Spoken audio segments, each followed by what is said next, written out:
Bonsoir à tous et bienvenue, c'est l'heure de NCI 360 en direct de la nouvelle chaîne ivoirienne, au cœur de ce qui a marqué l'actualité cette semaine. À la une, évidemment, le souvenir de feu Amadou Gon Coulibaly, l'ex-chef du gouvernement disparu le 8 juillet 2020. Un an après, les Ivoiriens s'en souviennent, singulièrement sa formation politique, le RHDP, qui a initié une série d'activités cette semaine. L'actualité, c'est aussi la rencontre entre les deux ex-présidents ivoiriens, Henri Konan Bédié et Laurent Gbagbo. Rencontre hier et aujourd'hui à Daoukro. Enfin, nous évoquerons ces actes de fraude épinglés dans le déroulement de l'examen du baccalauréat 2021. Un acte qui marque la volonté de mettre un terme, on l'espère, à la tricherie qui gangrène notre système éducatif. Voilà pour le sommaire. Avec moi en plateau ce soir, Evelyne Deba, qui est journaliste. Bonsoir Evelyne. Bonsoir Ali. Merci d'être là. Professeur Simplice Dian Yodé, enseignant en philosophie politique, président de l'Association des professeurs de philosophie de Côte d'Ivoire. André Silver Conan, journaliste, fondateur d'Ivoire Hebdo. Félix Bonnet, journaliste éditorialiste. Guillaume Bateau, journaliste, secrétaire général du SYNAPSI. Enfin, Aristide Nkenda, journaliste éditorialiste. Bonsoir à vous tous. Merci d'avoir accepté notre invitation. Bonsoir Ali. Bonsoir. Evelyne Deba, depuis 2013, on ne vous avait pas vu sur un plateau télé. Comment vous allez? Je vais très bien, par la grâce de Dieu. Merci d'être avec nous ce soir. Merci. Je rappelle à nos téléspectateurs qu'à partir de la semaine prochaine, c'est à vous qu'il reviendra la charge de porter cette émission, de la présenter. Tout à fait, avec beaucoup de plaisir d'ailleurs. Tout à fait. Alors, monsieur, comme indiqué, cette semaine a été marquée par le souvenir du rappel à Dieu d'Amadou Gon Coulibaly, n'est-ce pas, Evelyne Deba? Tout à fait, et on commence donc avec cet hommage organisé par sa formation politique également. Donc le 8 juillet a été cette date marquée par une séance de lecture à la mosquée de la Riviera Golf en présence du président de la République, des membres du gouvernement et de sa famille. Ensuite, pour commémorer le premier anniversaire du décès de l'ancien Premier ministre Amadou Gon Coulibaly, son parti, le Rassemblement des Oufouettistes pour la paix, RHDP, a organisé une série d'activités, dont cette séance de prière à la mosquée de la Riviera Golf. Tour à tour, des membres de la famille et du gouvernement ont pris la parole pour témoigner sur le Premier ministre défunt.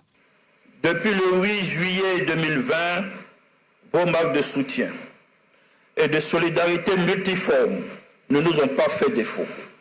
Mais surtout vos prières ont accompagné El Hadj Amadou Gon jusqu'à ce jour.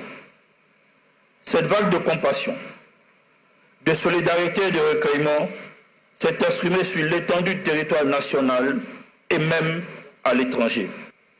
Le président de la République, son Excellence M. Alassane Ouattara, en sa qualité de chef de la grande famille Gon Coulibaly et père du défunt, a bien voulu marquer sa présence effective cet après-midi, aux côtés de tous les hommes de Dieu, à cette cérémonie de la plus haute importance.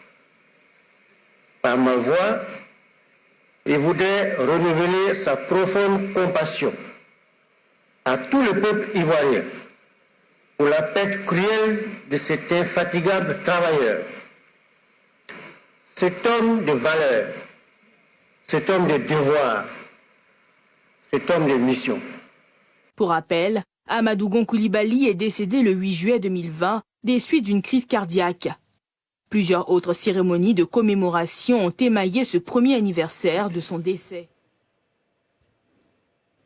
Voilà, on vient de voir ce sujet, une prière qui a été dite à la grande mosquée de la Riviera Golf en souvenir à Amadou Gon Coulibaly.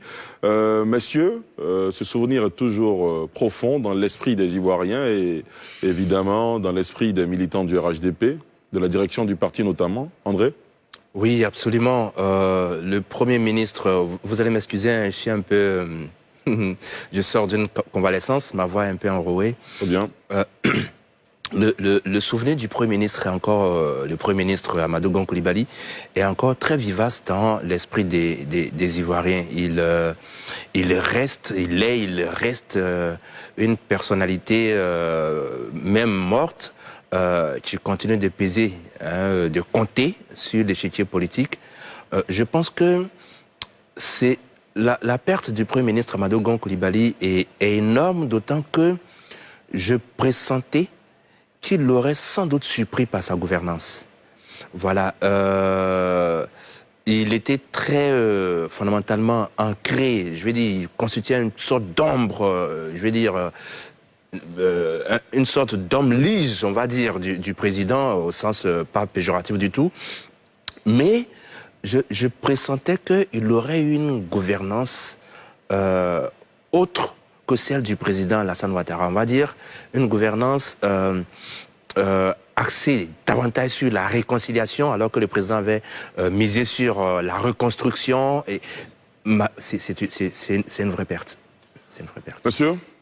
Alors, je voudrais dire à Ali que c'est une grosse perte. Tout le monde le reconnaît et un an après, on s'en souvient toujours. Pour revenir un peu sur ce que dit André Sivert-Conan, où je ne suis pas tout à fait d'accord avec lui, c'est que Amadou Gon, c'était quelqu'un qui était fidèle à la ligne tracée par le président Alassane Ouattara, dont il ne pouvait pas dévier. Et dire que le président Ouattara n'a pas axé sur la réconciliation, ce n'est pas aussi vrai. Parce qu'on voit les efforts que le président fait depuis son accession à la magistrature suprême pour donc réconcilier les Ivoiriens. D'ailleurs, le dernier acte en date, c'est le retour en Côte d'Ivoire du président Laurent Gbagbo.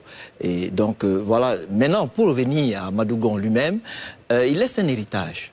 L'héritage, c'est l'exemplarité, la loyauté, la fidélité. Un homme, le ministre de l'Intérieur l'a dit tout à l'heure, un homme de devoir, un homme de mission, un homme de dossier. Donc, c'était un très grand technocrate que l'Afrique paie, que le monde paie, parce que vous vous souvenez qu'à son décès, le drapeau de la Côte d'Ivoire a été mis en berne aux Nations Unies. Donc, pour nous, il restera jamais gravé dans nos cœurs. Et comme je l'avais dit à l'émission Hommage ici, aux grands hommes, la patrie doit être reconnaissante. Et j'avais toujours proposé, je propose encore aujourd'hui, qu'on fasse d'Amadou Gon un héros national, parce qu'il est mort à la tâche. Il venait de finir un conseil des ministres, il revenait d'une convalescence, et il est décédé juste après une crise cardiaque. Donc, on doit pouvoir faire de nos enfants valeureux des héros nationaux. Professeur ? C'est un grand-fils de la Côte d'Ivoire qui est parti. Moi, je ne l'ai pas pratiqué personnellement, donc je ne peux pas juger son action politique, peut-être de loin, mais j'ai été directeur de cabinet adjoint du ministère de l'Enseignement supérieur pendant 2 ans. Et donc, j'ai eu à cette occasion à participer à certaines réunions pilotées par le Premier ministre Amadou Gon. Et j'ai eu l'occasion de confirmer, de vérifier que c'était un homme de dossier, un homme assez rigoureux, un technocrate. Et comme Silver l'a dit, il aurait pu apporter encore mieux à la Côte d'Ivoire. La deuxième chose qui me marque chez le Premier ministre Amadou Gon, c'est sa loyauté. C'est quelque chose qui est revenu dans tous les témoignages. Il a été loyal au chef de l'État. Une loyauté telle qu'on se demandait, mais ça venait d'où? Mais ce qui est important et que les Ivoiriens doivent retenir, en cette période des réseaux sociaux où on juge tout et où tout le monde est traître, parce que simplement ils prennent la distance par rapport à ce que le mentor fait, Amadou Gon a été fidèle, loyal à son mentor, Alassane Ouattara, qui l'a formé, solidement formé, mais parce que de l'autre côté, la loyauté demande autre chose. De la part de celui envers qui on est loyal, Alassane Ouattara a su donner à Amadou Gon le respect, la considération, l'attention, parfois même la complicité dans leur rapport. Et je crois que c'est fort de tout ça que cet homme a intégré la nécessité de marcher dans les pas de son leader et d'arriver au sommet où il est arrivé. C'est un homme de valeur qui est parti. Nous sommes à la recherche de valeurs dans ce pays. Et je crois qu'Amadou Gon ne doit pas partir en vain. Il doit pouvoir porter des fruits. D'autres enfants de la Côte d'Ivoire, enfants de valeur, doivent sortir du sein d'Amadou Gon et comprendre que ce pays-là, ce n'est pas seulement que la politique, ce ne sont pas seulement que les injures, mais il y a des gens dans tous les partis politiques et de toute obédience qui peuvent donner quelque chose à leur pays. Et je pense qu'Amadou Gon était de cette trempe-là. C'est peut-être ce que veut incarner l'Institut de formation politique Amadou Gon Coulibaly, sur lequel on reviendra tout à l'heure, Evelyne, après avoir permis à Félix Boni de réagir. Que faut-il dire encore après toutes ces expressions, ces belles expressions, ces mots aussi bien choisis que mes devanciers ont déjà prononcés, parce que en termes de valeurs, tout le monde est unanime. Au décès du Premier ministre Amadou Gon Coulibaly, tous les Ivoiriens ont été unanimes sur la valeur, la technocratie, la haute technocratie, la rage au boulot, l'engagement pour son pays. cet attachement également à sa patrie, cette envie de bien faire, de toujours faire, parce que comme moi j'ai l'habitude de dire, le verbe faire doit toujours se conjuguer avec l'adverbe bien. Et je crois qu'avec le Premier ministre Amadou Gon Coulibaly, il y avait cet adverbe bien toujours à côté du verbe bien faire. Bien faire.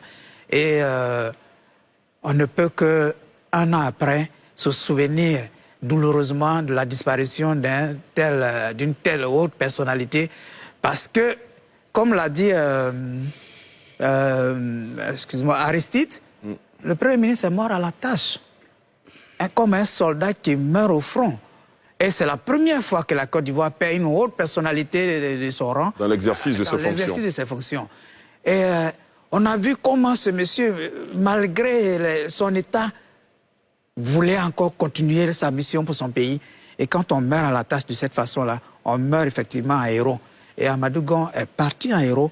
Et un an après, on ne peut que se souvenir de son héroïsme et que son exemple, son modèle, comme tu l'as dit tantôt pour l'Institut, puisse servir et qu'il y ait assez d'Ivoiriens qui se comportent comme Amadou Gon pour le thème de loyauté, pour la rage au boulot, pour la rigueur, la technocratie. Je crois qu'après Amadou Gon, il devrait naître encore beaucoup d'Amadou Gon. En tout cas, moi, j'invite beaucoup d'Ivoiriens qui sont encore des bras cassés au service de leur pays, à retrousser les manches comme ce monsieur l'a fait jusqu'à son dernier jour, jusqu'à son dernier souffle. Voilà. Diong Bato, quand on est leader de parti politique, quelle que soit l'obédience, on aimerait avoir un Amadou Gon Coulibaly dans son écurie.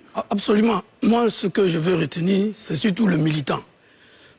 Dans un pays, quelqu'un l'a dit un peu, où il y a une crise de valeur, il y a une crise de l'engagement, je crois que ce que moi je retiens surtout du Premier ministre Amadou Gon, c'est le militant qui s'est engagé et qui a cru en ses convictions. N'oubliez pas quand même que Amadou Gon était de l'aristocratie ivoirienne, je veux dire, la famille Fouet-Boigny, et qui a décidé de suivre le président Ouattara à partir de 1994 dans l'opposition au PDCI auquel tous appartenaient.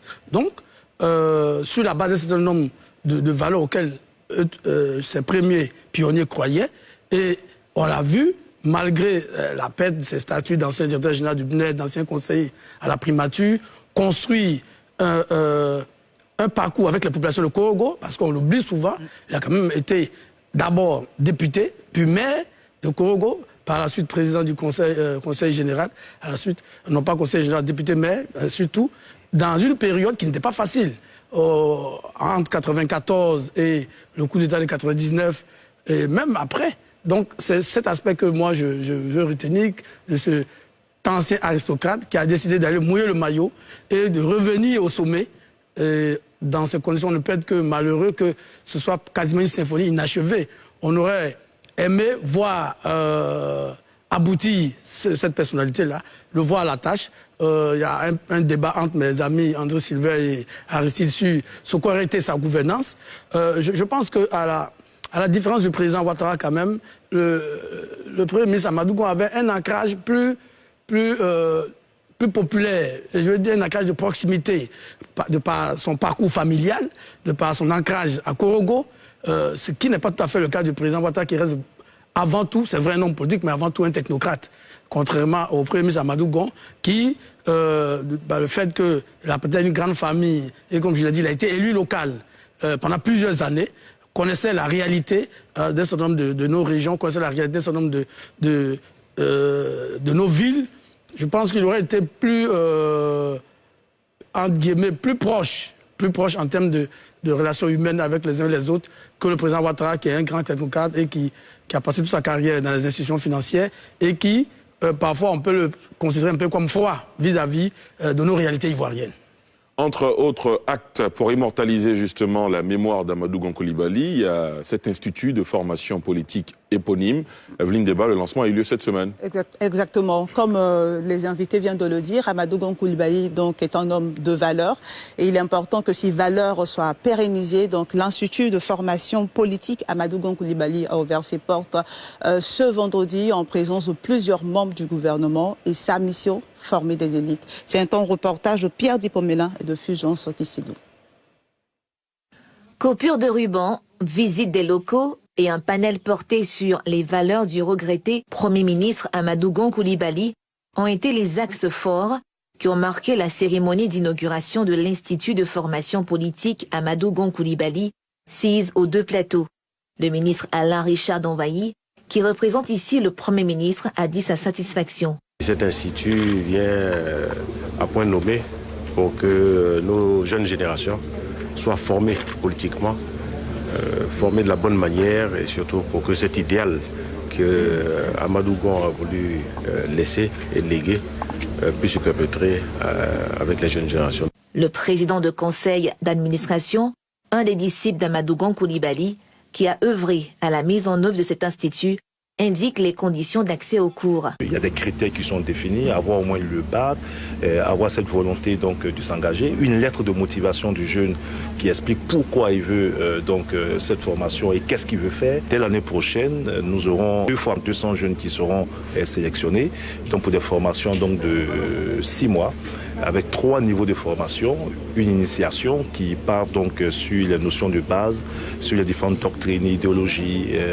Et ensuite, nous avons un second niveau de perfectionnement qui permettra donc aux jeunes d'avoir donc des modules plus approfondis, les techniques de débat, les grands enjeux économiques ou sociaux donc dans le monde, comment gérer une organisation de la société civile ou un parti politique, comment gérer même une réunion, comment faire un plaidoyer. Pour mener à bien ses missions, l'Institut de formation politique Amadou Gon Coulibaly a signé des conventions de partenariat avec l'Internationale libérale, la Fondation Friedrich Naumann, la Fondation Félix Houphouët-Boigny pour la recherche de la paix et l'organisation Leaders pour la paix. L'Institut comprend un conseil d'administration composé de 9 membres, un conseil d'orientation scientifique et une direction en charge de la gestion et de l'administration. Alors, ce qui est bien, c'est que ce centre vient véritablement à point nommé. Est-ce qu'on pense que la jeunesse ivoirienne est intéressée par une telle formation politique? Ouais. Oui, Félix. Moi, mon point de vue sur cet institut, en écoutant son président du conseil d'administration, je me demande bien, est-ce que c'est pas un peu trop vite allé en besogne? Est-ce que c'est pas dans l'euphorie? Parce que pourquoi? Quand une personnalité de la trempe d'Amadou Gon Coulibaly meurt, qu'on veut créer un institut de ce niveau-là, il faut prendre le temps de mûrir les concepts et les modules qu'on veut enseigner dans cet institut. Il faut prendre le temps de dégager les valeurs qui découlent de cette haute personnalité. Je dirais par exemple, quand on parle de l'oufouettisme, l'oufouettisme doit reposer sur un certain nombre de paradigmes, de valeurs, et Amadou Gon doit également représenter, c'est-à-dire cet institut doit représenter un certain nombre de paradigmes, de valeurs qu'on doit déceler de la personnalité d'Amadou Gon Coulibaly. Et je crois que les premiers instants devraient être des instants de réflexion pour essayer de dégager toutes ces valeurs-là, pour les inscrire comme des modules qu'on va enseigner. Parce que quand j'écoute le PCA, qu'il donne un certain nombre d'axes par rapport à ce qui va être fait là-bas, est-ce que c'est la prise de parole en public, tous ces éléments, ce sont des éléments qui sont d'égonisme entre griffes. Donc pour moi, il fallait attendre, prendre le temps de la réflexion et puis mettre sur pied cet institut qui va enseigner les valeurs d'Amadou Gon Coulibaly, quitte à ajouter d'autres éléments qui sont des éléments transversaux qu'on peut enseigner partout dans toute forme d'institut. Guillaume? Oui, je pense que, contrairement à Félix, je crois que ce genre en vérité, il faut comprendre l'institut comme une plateforme qui est proposée à ceux que ça intéresse. Je veux dire, le ministre Tourumadou a parlé des jeunes, mais il peut y avoir aussi des moins jeunes qui veulent approfondir leur connaissance. Je ne crois pas que ce soit un cadre pour apprendre la biographie du premier ministre Amadou Gon ou je ne sais pas. Mais c'est un institut. Et on a vu qu'il y a des partenariats qui sont faits avec des structures qui ont déjà l'expérience. On sait que le premier ministre Amadou Gon est d'obédience libérale. Donc, il a dit les fondamentaux sur les doctrines, tout ce qui est les enjeux. Mais aussi, ceux qui vont être là-bas vont apprendre aussi d'autres réalités. Ils ne vont pas forcément pour apprendre du matin au soir qui était Amadou Gon, où il est né, qu'est-ce qu'il est devenu. Et ça se ferait en une journée. Je pense que 1 an, et moi je pourrais vraiment saluer l'initiative. Il faut vraiment que nos partis politiques, nos organisations de la société civile créent des cadres de formation. Parce que tout le débat que nous avons souvent, c'est aussi un débat de manque de formation, un débat de manque d'orientation, un débat qui fait que les gens se retrouvent juste dans les partis politiques parce qu'ils sont de la même région, ou parce qu'ils sont de la même ethnie, ou parce qu'ils ont une relation familiale. Est-ce que ça dit que la classe politique actuelle manque de formation? Non, pas la classe. Nos aînés, quand on prend la génération qui est en train de sortir et que nous appelons rapidement un parti qui est là, elle a bénéficié de beaucoup de formation. Ce n'est pas le cas des plus jeunes. Ce n'est pas le cas des plus jeunes. Pour revenir à la question d'Evelyne, vous estimez que beaucoup d'acteurs politiques n'ont pas la formation requise? Oui, je veux dire, en tout cas, beaucoup, ceux qu'on a vus ici qui s'en remettaient à Dieu pour voter pour leur candidat, bon, ils ont quand même quelques soucis. Voilà. Parce que quand on a les prérequis, il y a des choses qu'on ne fait pas. La question de la violence, par exemple, dans notre système politique, la question du clientélisme, la question du tribalisme, ce sont des questions qui persistent parce que, malheureusement, une bonne partie des acteurs n'ont pas la formation requise. André? Oui, je pense que ce n'est pas la première fois qu'on parle de cet institut-là. L'idée avait été déjà émise il y a plusieurs mois. Et il y a eu un leadership, je crois, du ministre Mamadou Touré, qui est le PCA, et qui a abouti à cette ouverture officielle. Je note dans les images qu'il y a un fort accompagnement du parti présidentiel, le RHDP. J'ai cru voir le ministre Adama Bictogo et le Premier ministre représenté par le ministre Alain Donwaï. Ça, c'est la première chose. La deuxième chose, c'est que, en fait, cet institut, avant même sa création, son annonce a créé des émules. Le PDC a ouvert, a annoncé aussi la création d'un institut. Et il y a une image anecdotique qui est passée, peut-être qu'on n'a pas fait attention. Le professeur Jean-Noël Loukou était là. Il était pressenti pour diriger l'institut politique du PDCI. Il a décliné l'offre. Après, bon, il y a eu des choses. Pour dire que c'est déjà une bonne chose. Moi, j'aime la formation. Et je suis chaque fois peiné de voir que j'expérimente cela beaucoup, la fight de l'argumentation. J'expérimente ça personnellement. Des gens viennent vous injurier, ils viennent vous agresser sur les réseaux sociaux par exemple, mais quand vous leur dites argumenter, ils disparaissent. Parce qu'ils n'ont pas la puissance de l'argumentation. Et notre jeunesse, et d'ailleurs je me réjouis que ce soit porté par le ministre de la Jeunesse, notre jeunesse a besoin de formation. Et la jeunesse politique davantage. Oui, bon, je ne vais pas revenir sur la contradiction. Je veux juste remarquer que, comme a dit André Sivek-Onon, qu'on a un problème, surtout, c'est pas l'apanage de la Côte d'Ivoire, c'est les pays africains, généralement, parce qu'on a un problème de lecture. On ne lit pas beaucoup, dont les gens n'ont pas la culture. Or, quand on parle de sciences politiques, il y a donc la culture politique qui va avec. Donc les gens n'arrivent pas à faire la distinction entre la dimension cognitive, c'est-à-dire que connaître le champ politique, la dimension affective, tu aimes qui tu veux, et la dimension évaluative, tu évalues le projet de société pour mettre le bulletin dans l'urne. Et André Sivek-Onon fait bien de soulever les questions. Moi, généralement, quand je vais sur les réseaux sociaux et que j'échange avec les gens, je leur demande utiliser les outils d'analyse. Et je crois que le PCA de cette institut de formation a dit qu'il y aura une matière qui s'appelle l'initiation à la formation politique. C'est très important. Ensuite, il y aura une autre formation sur les grands enjeux, sur les grandes théories de la formation politique, de la science politique et de la géopolitique. Parce qu'il y a des auteurs de géopolitique qu'il faut connaître. Donc, je le dis souvent, tout le monde ne peut pas parler de politique. C'est un champ élitiste. C'est un champ de rivalité pouvoir, mais la rivalité sur quoi? Sur les arguments. Et pour argumenter, comme dit André Sivek-Onon, il faut avoir des prérequis, il faut avoir peut-être fait ses humanités, il faut avoir les outils d'analyse pour pouvoir donc argumenter. C'est un souci. Maintenant, ce qu'il a dit aussi, le PCA, qui est très important, c'est qu'on formera des leaders, mais surtout des leaders porteurs de sens. Parce qu'un leader porteur de sens, c'est celui qui génère d'autres leaders. Donc, la mission pour les premiers apprenants, ce sera de partager l'expérience après dans les débats. C'est pour ça qu'il a parlé justement de la prise de parole dans les débats. Donc, il faudrait que les premiers qui passeront dans cet institut soient le relais dans le public et dans la population. On espère que dans 5 ans, on aura quelque chose d'intéressant.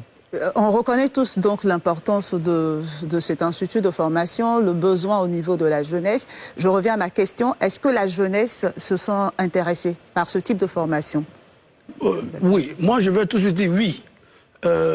Moi qui modestement a eu un petit parcours en matière de syndicalisme, j'ai vu que quand les organisations, je vais parler des organisations comme Friedrich Ebert, comme on a parlé de Friedrich Naumann ici, ou comme d'autres organisent des formations, les jeunes s'y intéressent.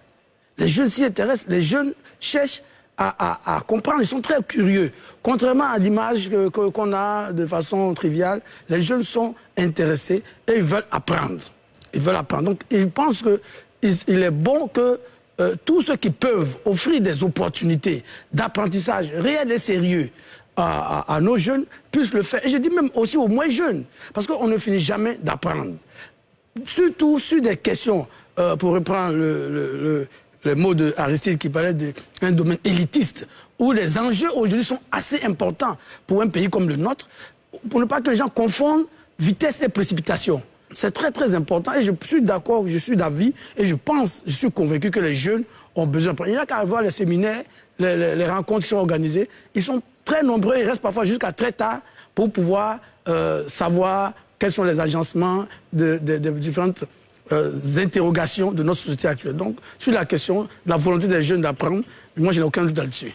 Professeur Dion, quand on est enseignant, quand on est professeur de philosophie, évidemment, la formation est très importante. Quand on voit aujourd'hui, André Silver-Kona en parlait, la virulence, c'est vraiment le ton très acerbe des discours sur les réseaux sociaux, alors que pour beaucoup, ils n'ont pas appris la politique. Comment vous jugez l'avènement de cet institut, finalement?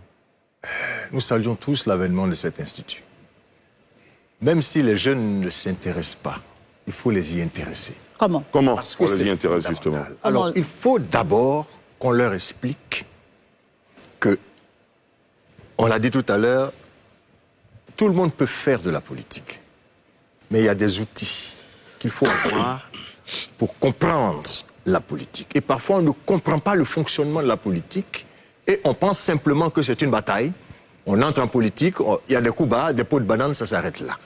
Ceux qui ont fondé la démocratie disent que la démocratie n'est viable que si le citoyen est informé et bien informé pour qu'il puisse choisir en connaissance de cause.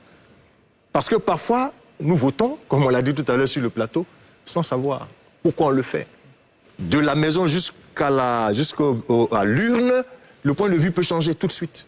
Parce qu'il y a un billet de 2000 francs qui est passé par là, ou simplement parce qu'on lui explique, comme il a dit tout à l'heure, qu'ils sont de la même région. Les jeunes, il faut leur expliquer qu'il faut des fondamentaux pour faire la politique. Quand nous faisons nos cours à l'université, surtout en politique, mais les premières questions parfois, c'est qu'est-ce que la démocratie? Qu'est-ce que la politique? D'où vient? Ils ne savent rien de tout ça, mais en même temps, ils veulent savoir.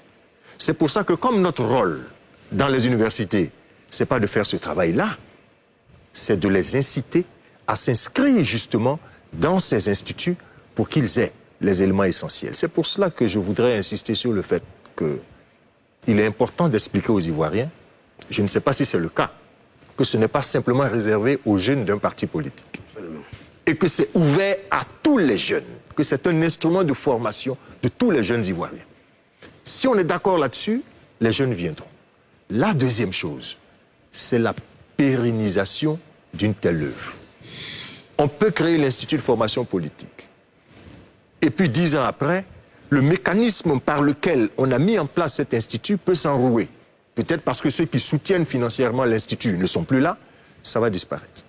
Il faut, moi j'exhorte ceux qui sont à l'initiative de cet institut, notamment le ministre Touré, de faire en sorte qu'il y ait un mécanisme pour que dans 20 ans, dans 30 ans, l'Institut de formation politique Amadou Gon fonctionne toujours et que cela puisse servir aux jeunes Ivoiriens parce qu'on a besoin d'être bien formés pour que ce pays aille l'avant. Absolument. Félix Volé? Je réponds en même temps à la question que Evelyne posait. Est-ce que les jeunes s'intéressent? Mais les jeunes doivent s'intéresser.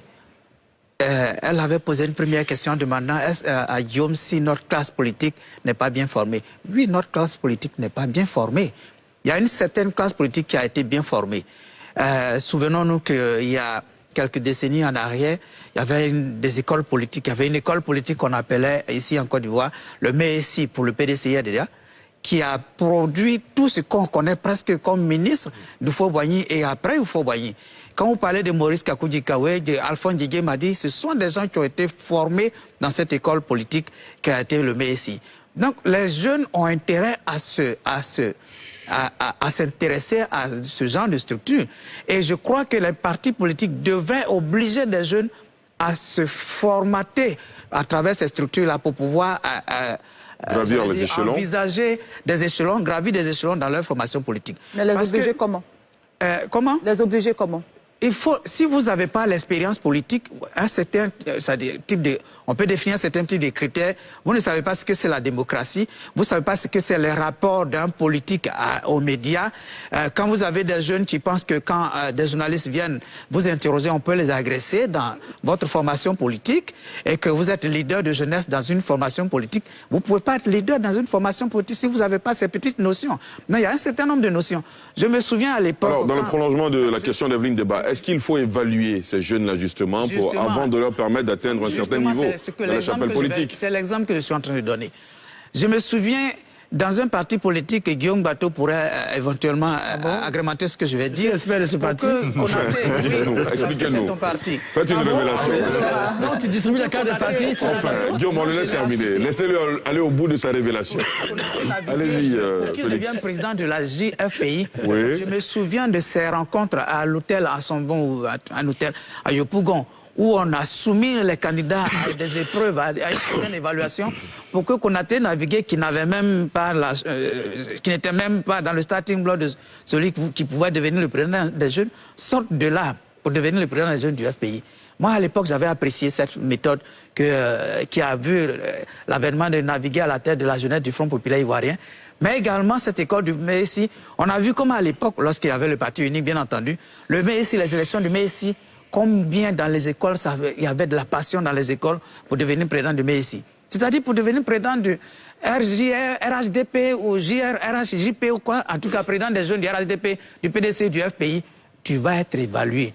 Donc pour moi, et pour rejoindre le procès Dion, cet institut, j'espère que ça ne sera pas l'institut dédié à une formation politique. C'est vrai, c'est venu après la mort d'un leader qui appartient à un parti politique, mais je crois que l'État de Côte d'Ivoire peut en faire une structure étatique de sorte à encourager tous les jeunes à aller y apprendre des modules pour pouvoir avoir l'expérience, pour avoir une vie politique plus, j'allais dire, épanouie et nous éviter beaucoup de choses. C'est-à-dire les surprises que des jeunes politiques ou des leaders politiques actuels nous font aujourd'hui. Et on pourrait éviter ces surprises parce que même ceux que nous connaissons, quand je cite les exemples de l'extérieur, je dis revenons à la Côte d'Ivoire, les Emmanuel Macron et tous ces gens ont appris la politique, ont appris à faire la politique pour pouvoir accéder à des niveaux... Et ça se voit tout de suite dans leur discours. Ça se voit tout de suite dans leur discours. Et il faut apprendre à nos jeunes à faire de la politique aussi. Très bien, Aristide. Oui, je voulais revenir sur ce que le professeur Dion a dit et qui est très très important, acquérir les outils. Pourquoi? Parce que justement, le système francophone il est assez particulier. On souffre des diplomites. Hein, je vais utiliser un néologisme comme ça. Les gens courent après le diplôme. Donc, il ne faut pas que les jeunes aillent dans cet institut juste pour avoir le diplôme. Et quand Guillaume disait que les jeunes, quand il y a des formations, ils y vont, c'est pour... généralement, il faut avoir le bout de papier, l'attestation de formation. Alors qu'en réalité... Quand vous allez dans un institut de formation politique, c'est pour acquérir les outils. Il y a des outils d'analyse politique qui existent. En géopolitique, le dernier en date qui est le plus célèbre, c'est Yves Lacoste qui a sorti quelques outils, la diachronie, la diatopie, l'eurogenèse, les représentations. Les gens ne savent même pas ce qu'on appelle les représentations. C'est-à-dire que la perception que vous avez du champ politique à partir du bord politique où vous êtes. Donc, n'allez pas dans cet institut parce que vous voulez avoir un bout de papier qu'on appelle diplôme. Il faut acquérir les outils. Et je crois que le PCA a été très clair. Quand vous finissez d'être formé, vous allez sur le terrain, confronter les jeunes et échanger et transmettre. C'est surtout transmettre qui est important. Très bien. Et là, on parle beaucoup des jeunes. Et je vais peut-être commencer par André Sylvain-Conon, vu que je voulais prendre la parole. On parle beaucoup des jeunes dans cette formation. Donc, on parle de l'avenir de la Côte d'Ivoire. Mais en ce moment, il y a des personnes qui font de la politique qui ne sont pas formées. Donc, finalement, est-ce que l'Institut ne devrait pas s'adresser aussi Après, il faut que ces personnes-là se disent qu'elles ne sont pas formées. Et voilà, il faut que nous, on ne peut pas juger de leur formation, surtout que ce sont des gens qui pratiquent déjà la politique. Non, moi je ne mise pas sur ces personnes-là que je ne connais pas, que je ne connais d'ailleurs pas. Je pense que pour faire beaucoup d'éducation citoyenne, les jeunes ne courent pas forcément après les diplômes. Moi, je suis vraiment engagé dans l'éducation citoyenne, surtout l'éducation aux médias. Au moment où j'annonce une conférence dans une contrée, parce que je fais beaucoup en province, je fais beaucoup à l'intérieur du pays, on retrouve des jeunes qui viennent souvent de très loin pour avoir des rudiments d'éducation aux médias. Et ils savent que là-bas, on ne délivre pas de diplôme. Pour dire qu'ils sont intéressés. Mais, à titre personnel, j'aime la formation. Après, si les autres pensent qu'ils sont déjà des politiques accomplis, bon, mais il ne faut pas être naïf. Hein. Le RHDP, en créant cet institut, est en train de chercher à constituer un vivier de potentiels jeunes sur lesquels ils vont miser durablement par rapport à leur leadership. Voilà, ils vont pas passer tout cela par perte et profit ou ils vont juste former des gens. Non, non, ils vont recruter parmi ces jeunes. Et c'est d'ailleurs tout à leur honneur. Voilà, parce qu'ils ont besoin de jeunes formés pour faire face à des journalistes aguerris comme Félix Boni. Très bien. Alors, monsieur, on est obligé de passer à un autre sujet dans les instants qui suivent. La dernière question que j'ai envie de vous poser, en fait, c'est une question à double volet. La première, Amadou Gon Coulibaly, 1 an après son décès, quels sont les défis aujourd'hui auxquels sont confrontés sa formation politique, le RHDP? Et puis deuxièmement, vous l'avez un peu abordé, est-ce que justement dans les autres obédiences politiques de l'opposition notamment, certains politiciens ne diraient pas à leurs militants n'allez pas dans cet institut finalement parce que c'est un vivrier, comme le disait tout à l'heure André, du RHDP. Oui, Guillaume. D'abord, sur la dernière question, ce serait une erreur grave de la part de ceux qui déconseilleraient à leurs proches ou à leurs militants de ne pas y aller. Parce que je ne suis pas sûr, en tout cas dans les critères qui ont été évoqués par le ministre sur l'élément que vous avez présenté, il n'a pas été dit qu'il faut présenter une carte du RHDP avant de soumissionner. Donc je dirais que ce serait une erreur. Pour la même raison, je dirais aussi que ce serait une erreur pour quiconque s'abstiendrait. Ceux qui ont envie d'aller apprendre quelque chose, il faut les encourager à y aller. Et je profite pour répondre rapidement à la question qu'elle venait à poser, à laquelle André a semblé répondre en disant oui, on ne sait pas. Mais il faut que l'Institut, justement, ait des programmes qui soient adressés à ceux, justement, qui sont dans la pratique. On peut le faire. C'est la même chose que font les autres instituts. On a parlé de Konrad Adenauer. Il forme, il décide, par exemple, aujourd'hui qu'on va former des élus. On peut décider aujourd'hui qu'on va former des femmes, leaders politiques de base, etc., etc. Il faut que cet institut n'attende pas seulement les demandes qui vont lui être soumises, mais que l'institut puisse aussi créer des cadres de formation pour ceux qui sont déjà dans la pratique, parce qu'on en a aussi besoin. Et pour terminer sur la première question, Ali, quels sont les défis? Mais le premier défi, c'est la succession. Je veux dire, entre guillemets, le Premier ministre est décédé. Malheureusement, après lui, celui qui lui a succédé comme Premier ministre aussi est décédé. Donc, le principal défi, c'est comment combler ce vide créé par le décès d'Amadou Gon et par la suite, malheureusement, d'Ahmed Bakayoko. C'est le principal défi auquel le RHDP est confronté. Si on considère que le président Ouattara lui-même a dit qu'il y est allé finalement en 2020 par contrainte et par devoir, et qu'en 2025, il est obligé de se retirer, le principal défi, c'est qui va remplacer Amadou Gon, qui va avoir le profil à la fois de technocrate, donc homme de dossier, mais aussi à la fois de militant, homme de terrain, pour pouvoir faire face aux autres en 2025. Moi, je pense que c'est le principal défi. Aristide ? Oui, Guillaume l'a dit. Vous vous souvenez que d'ailleurs, même quand Amadou Gon vivait, quand elle a été désignée candidat du RHDP, ça créait des problèmes au sein du parti. Aujourd'hui encore, ce parti est assez jeune. Et je pense que le principal défi, c'est un défi de rassemblement, un défi unitaire. Et c'est un réel problème dans toutes les formations politiques, mais au sein du RHDP, je crois que ce problème, il est très présent, surtout parce que les égos sont aussi surdimensionnés et même les militants se plaignent de ces cadres qui ne vont pas vers les militants. Donc, le président même a été obligé d'interpeller les ministres en conseil ministre pour leur demander d'être humbles, d'être gentils, d'aller vers les populations. Je crois que le principal défi du RHDP, c'est de se rassembler, de parler d'une seule voix. Et comme déjà, il y a une ouverture pour 2025, si on s'en tient à ce que les elders ont dit, donc on sent que s'ils ne s'unissent pas, dès maintenant, ça va être très difficile pour eux dans les prochaines batailles électorales. Félix ? Moi, je ne suis pas d'accord avec ce que Guillaume dit, parce que jusque-là, on n'a pas défini clairement l'identité de cet institut de formation. On ne sait pas si c'est le corps du parti ou si c'est une structure étatique qu'on met sur place.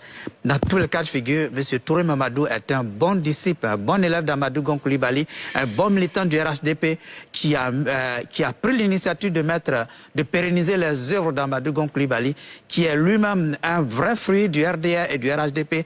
Je crois qu'il faudrait faire attention pour ne pas penser que ce soit un institut qui est ouvert à tout le public, parce que je ne suis pas certain qu'on va enseigner certaines choses. Peut-être qu'on va enseigner là-bas le libéralisme, qui est quand même la ligne politique de l'idéologie politique de M. Amadou Gon Coulibaly, qui n'est pas le socialisme, par exemple, des militants, des partisans de M. Laurent Gbagbo ou de M. Afin Guessan. Alors, pour la petite histoire, je sais qu'il y a des cours sur tous les courants. Oui. Il y a des généralités quand même sur le socialisme. Il y aurait tous les courants. Si c'est une école du parti, je suis persuadé que, compte tenu d'un certain nombre de critères, d'un certain nombre de positionnements politiques, il y a des personnes qui ne se sentiront pas intéressées. Mais il faut faire en sorte qu'elles se sentent intéressées. Ça a été dit que l'Institut est ouvert à tous. Mais ce sont des fondamentaux de la politique. Mais je ne crois pas. Même si à partir du moment où l'Institut est ouvert à tous, que ce n'est pas l'école du parti, évidemment, tout le monde y a attendu. Oui, ça a été dit que l'Institut est ouvert à tous. Mais ne soyons pas naïfs. Cet institut va former des gens qui vont se préparer pour assurer la relève, en tout cas former des jeunes militants du RHDP. Sur quoi vous vous basez? Sur quoi vous vous basez pour le dire? Sur quoi nous nous basons? Je dis bien, l'institut s'appelle Institut Amadou Gon Coulibaly, créé par un véritable disciple d'Amadou Gon Coulibaly, qui est M. Touré Mamadou, qui est un véritable disciple, un monsieur qui a appris dans l'homme d'Amadou Gon Coulibaly. Il a lui-même dit que j'ai été, c'est-à-dire M. Amadou Gon Coulibaly allait me chercher pour venir, pour que je sois là. Et donc c'est pour pérenniser l'œuvre d'une personnalité politique bien marquée que M. Touré Mamadou. Donc quand vous allez demander à un militant aujourd'hui du FPI ou proche de Laurent Gbagbo d'aller dans cet institut, je ne suis pas sûr. Ou même des jeunes du PDC-RDA, qui sont plus proches d'ailleurs du RDA en termes d'idéologie politique, je ne pense pas que, compte tenu des clivages actuels là, vous allez demander à ces jeunes-là d'y aller. Et d'ailleurs, André l'a dit tantôt, le PDC également vient de lancer également son école de formation. Ne soyons pas surpris que demain, si le FPI est réconcilié, le FPI également mette en place une structure de formation pour former également sa jeunesse. Ce sera d'ailleurs de bonne guerre. Très bien. André ? Oui, moi je serais un opposant au RHDP. J'encouragerais en tout cas mes militants de façon stratégique à aller s'inscrire à cet institut, rien que par stratégie. Voilà, aller puiser là-bas pour venir... aller puiser et ne plus revenir. Hein. Oui, mais en tout cas, cela veut dire que ce n'était pas un militant voilà, c'était pas un militant solide qu'on aurait dans tous les cas. Tôt ou tard, il quitterait les rangs. Votre question sur les défis. Alors, voyez, moi, je ne pense pas que le RHDP ait un souci de rassemblement. De tous les partis politiques aujourd'hui, il est le plus rassemblé. Voilà, il est le plus rassemblé. Je pense que le vrai défi aujourd'hui au niveau du RHDP, c'est justement le passage à la nouvelle génération. Et quand vous voyez le cheminement, je vais dire, le style, la méthode du président Alassane Ouattara, il est en train de préparer 2025 avec ou sans lui. Voilà. Et il met en puissance des personnalités. Le Premier ministre Patrick Kachi, le directeur exécutif Adama Bictogo, les ministres d'État Kobena Kwasi Adjumani, Téné Birahima Ouattara, Kandia Kamara, le jeune ministre Mamadou Touré. Et donc, il est en train de préparer sa nouvelle génération avec ou sans lui. Parce que, généralement, les opposants au président Alassane Ouattara ne perçoivent pas très bien son fonctionnement. Or, il est un redoutable calculateur. qui calcule sur le court, moyen et long terme. Alors, au niveau du PDCI, vous ne voyez donc pas non seulement du rassemblement, parce qu'il y a eu beaucoup de dissidents, de cadres militants, peut-être même certains s'apprêtent à partir encore, qui sont partis au RHDP. Malheureusement, la préparation de cette nouvelle génération ne transparaît pas. Idem pour le FPI. Tout de suite, quand le président Laurent Gbagbo est revenu, il a dit de façon très claire je suis intéressé par 2025. Voilà. Et les déboires de Pascal Affi-N'Guessan, on l'a déjà expliqué ici, et accessoirement, sans doute, de Simone Gbagbo, c'est par rapport à 2025. Donc, le RHDP a moins ce problème que les partis de l'opposition qui gagneraient vraiment à mieux se réorganiser. Sinon, 2025... ça va craindre pour eux. Très bien, on parlera justement tout à l'heure du FPI, enfin de la tendance Gbagbo-Orien-Gore donc, et le PDCI. Il y a eu un rapprochement hier et aujourd'hui entre Laurent Gbagbo et Henri Konan Bédié. Ils se sont rencontrés à Daoukro. On en parle juste après cette courte pause. Je fais toutes mes transactions, je fais toutes mes opérations, tout ça sans même me déplacer, et puis un coup.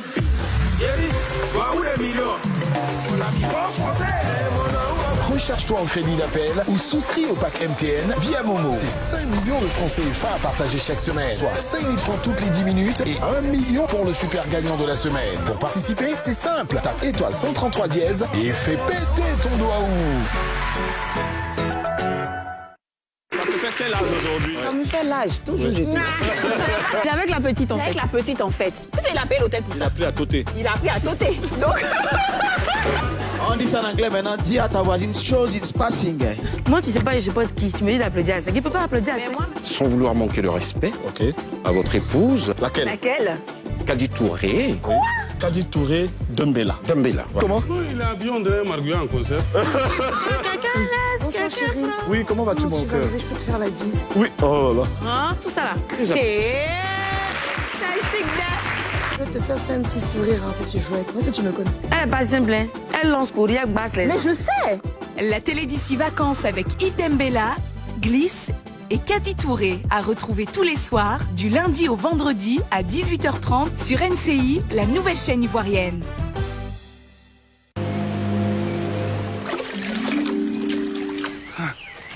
Ah, te voilà.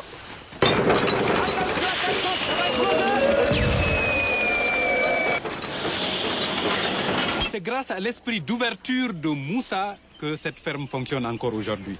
Et puisque nous avons de l'argent en caisse, nous allons envoyer Moussa en France pour nous trouver une nouvelle pompe. Il y a beaucoup de circulation ici, hein? C'est Paris. C'est quoi ce bâtiment? Stade de France. S'il vous plaît, monsieur. Oui? La station verse, c'est où? Ah, je connais pas. Et la plus proche? Ben, c'est là, à gauche. Où? Là-bas? Oui, là-bas, à gauche. Ah, ok. Merci beaucoup. Hé! On vous là! On vous là! Donc, Paris selon Moussa, ce lundi à 20h30 sur NCI, la nouvelle chaîne ivoirienne. Retour sur le plateau de NCI 360 et à la une de l'actualité, ce rapprochement entre Laurent Gbagbo et Henri Konan Bédié. Tout à fait, rapprochement entre Laurent Gbagbo et Henri Konan Bédié. Les deux hommes se sont parlé et à la fin de la rencontre, le président Bédié annonce un projet de dialogue national avec Laurent Gbagbo, selon lui, pour accélérer la réconciliation. Écoutons-le. Daoukro accueille l'ex-président Laurent Gbagbo dans une ambiance de fête.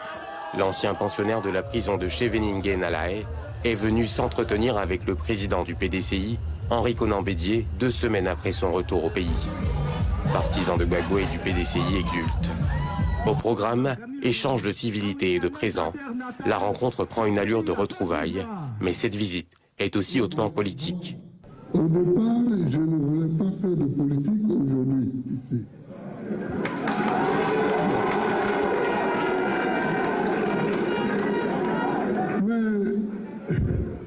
Est-ce que Gbagbo Laurent peut rencontrer le président Henri Konan Bédié sans que ça soit la politique?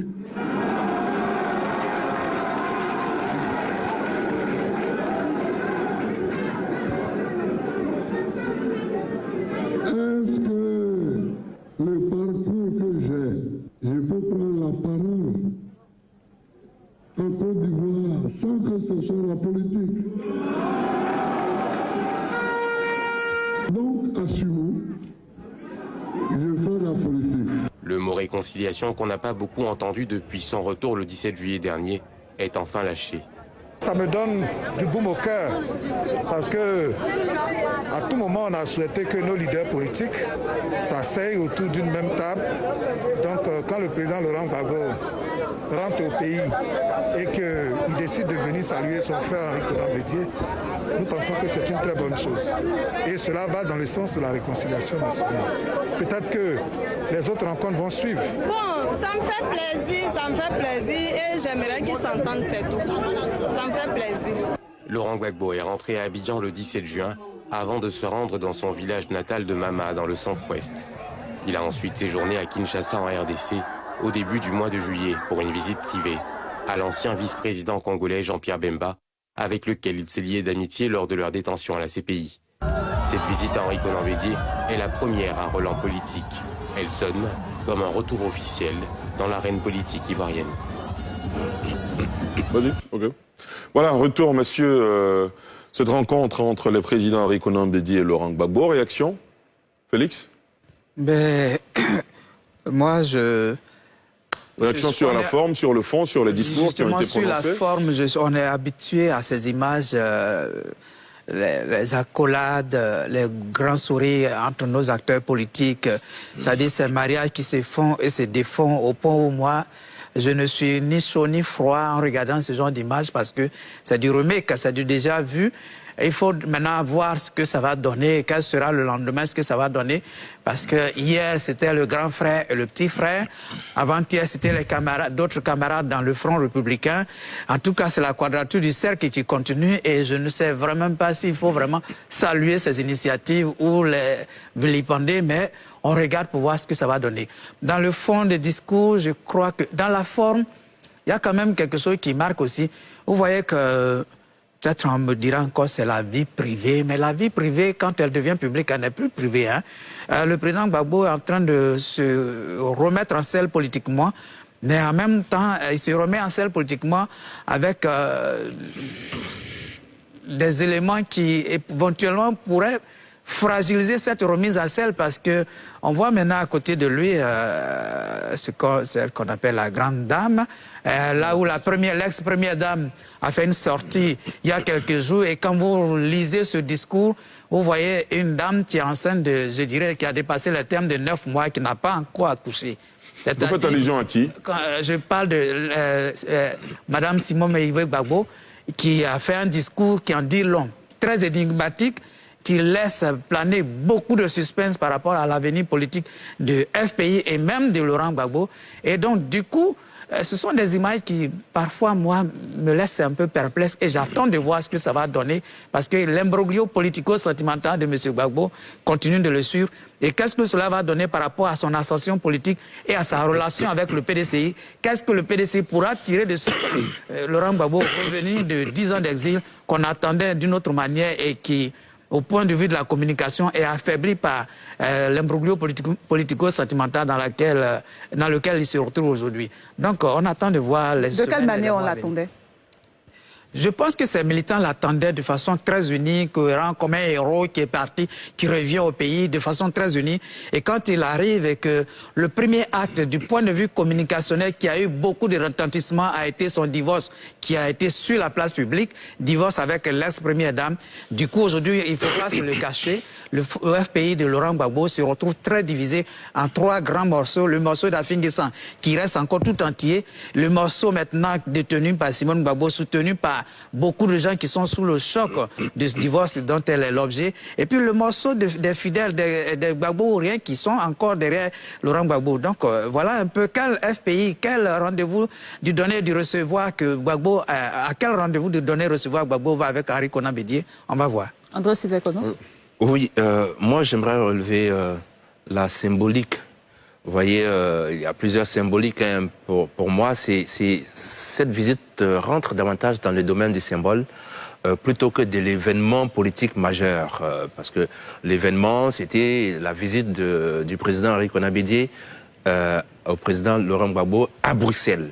Voilà, et ça, c'est, comme le président Gbagbo lui-même l'a souligné, c'est un acte de reconnaissance et de réconciliation. La symbolique, c'est cette image sur le lac de Bédié-Cros, On a déjà vu Guillaume Soro sur ce pont du lac de Bédié-Cros.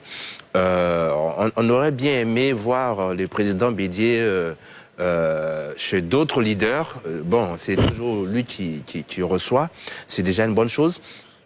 Dans la forme, je retiens quand même que il y a eu, si vous voulez, certaines personnes reprochent au président Gbagbo de revenir sur le passé, mais il faut bien le comprendre, la vie s'était arrêtée pour lui. Nous, on a évacué certains sujets, voilà, mais lui, la vie c'était... Quel sujet par exemple? Non, qui a gagné l'élection, voilà, tout ça, on a évacué cela. Lui, aujourd'hui, il continue de poser le problème. C'est normal, la vie s'est arrêtée pour lui. Je me réjouis surtout de la rencontre elle-même, en tant que elle rassemble deux éminentes personnalités. Cette réconciliation entre les deux personnalités, qui n'est pas la réconciliation, doit pouvoir inclure d'autres personnalités. Maintenant, dans le fond, j'ai relevé quand même deux petites contradictions dans ce que le président Laurent Gbagbo a dit, et je sais que c'est cela qui ne va pas beaucoup plaire à mes amis Gore. La première contradiction, c'est concernant le respect des tests. Le président Gbagbo a insisté là-dessus en parlant du respect des tests. Mais voyez-vous, on a un test en Côte d'Ivoire sur le mariage. Vous voulez parler des tests de la Constitution? On a un test, oui, on a un test sur le mariage. Et l'article 39 de la loi sur le mariage dit que nul ne peut réclamer le titre d'époux et les effets civils du mariage s'il ne représente pas un acte de célébration. Quand le président Laurent Gbagbo dit de Nadi Bamba, ma petite femme, c'est un effet du mariage. Et ça trahit donc... On n'a pas dit son épouse. Non, ma petite femme.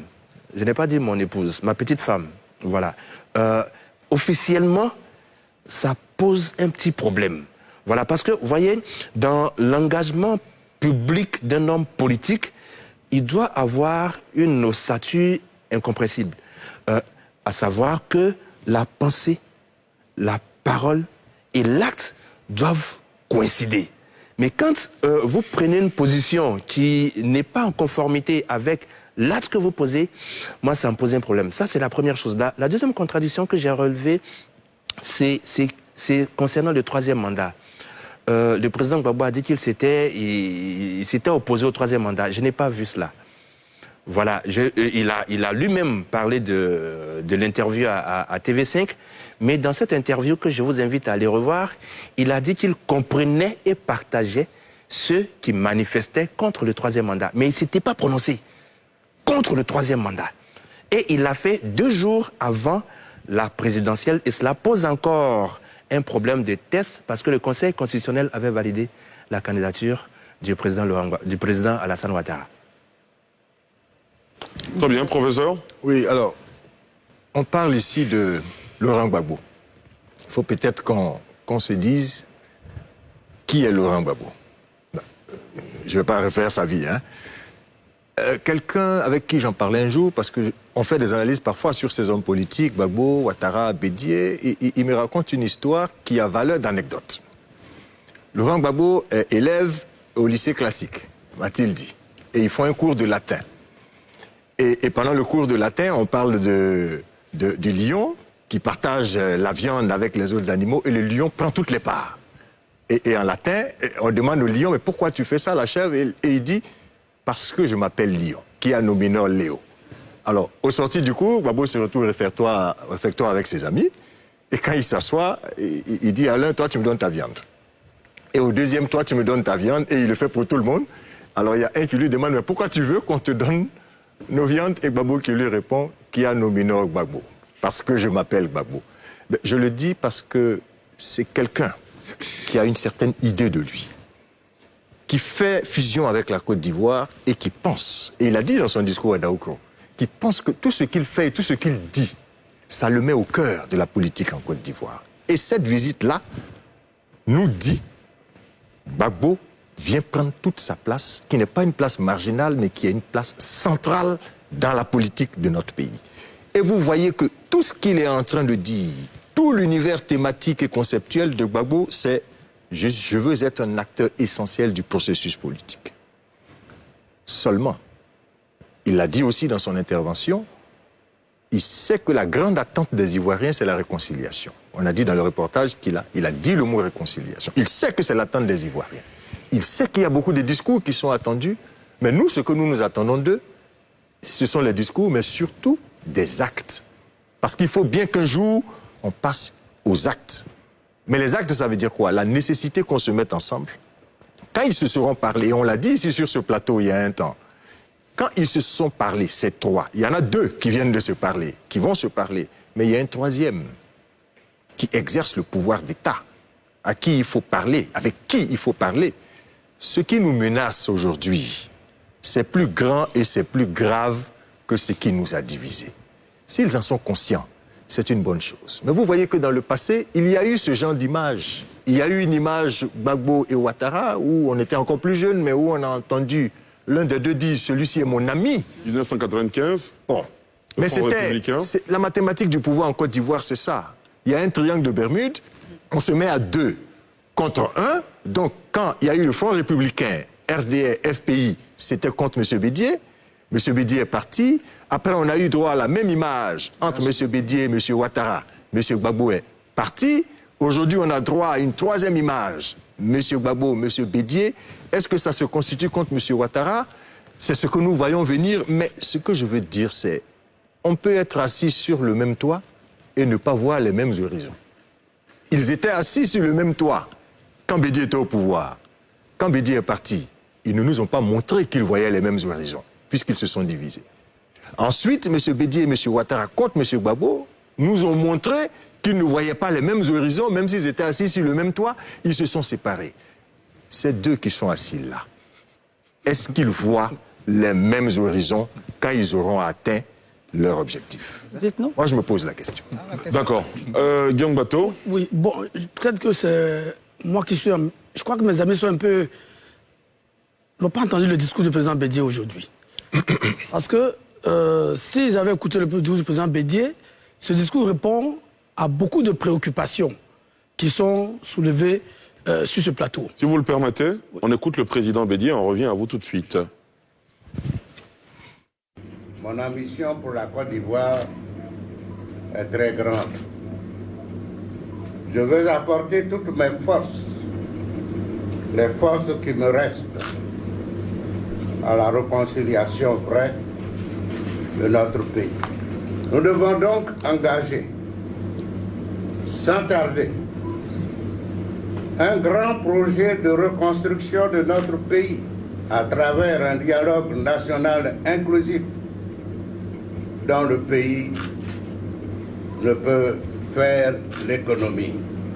Nous continuerons à approfondir les contours de ce projet de réconciliation pour le présenter à la nation tout entière. Guillaume Bateau, on revient à vous. Oui, je disais que beaucoup, il me semblait que mes amis n'ont pas écouté ce discours et que, en tout cas, moi, je l'ai écouté, je l'ai lu.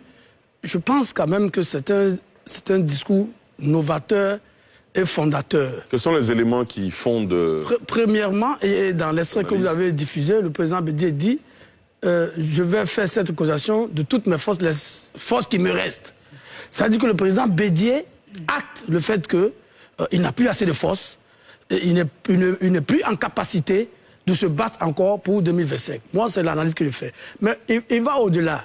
Dans le discours, il reprend aussi le concept de dialogue national inclusif. Une autre façon de présenter les états généraux de la République dont avait parlé le président Finguessan depuis sa sortie de président en 2013. Et il dit dans le discours aussi que le président Ouattara doit jouer un rôle essentiel dans cette réconciliation. Ce qui est important, vu la posture et l'évolution des choses. Comment je mets tout ça bout en bout, je dis, de mon point de vue, ce discours de Daoukro, de mon point de vue, est un tournant important parce que, le président Bédier actant sa retraite quasiment, rebat les cartes. Ensuite, il remet la balle dans le camp du président Ouattara en lui disant qu'il faut qu'il s'implique dans cette réconciliation, dans ce dialogue inclusif national dont le pays ne peut faire l'économie. On se rappelle qu'il y a quelques jours, Mme Simone Gbagbo aussi avait eu à peu près la même posture, plaidant auprès du président de la République de faire encore des efforts.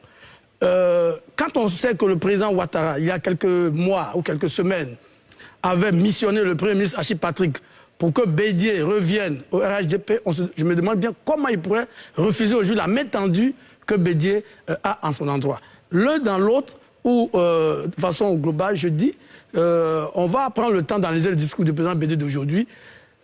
Il va au-delà de ce qu'on a vu jusque-là.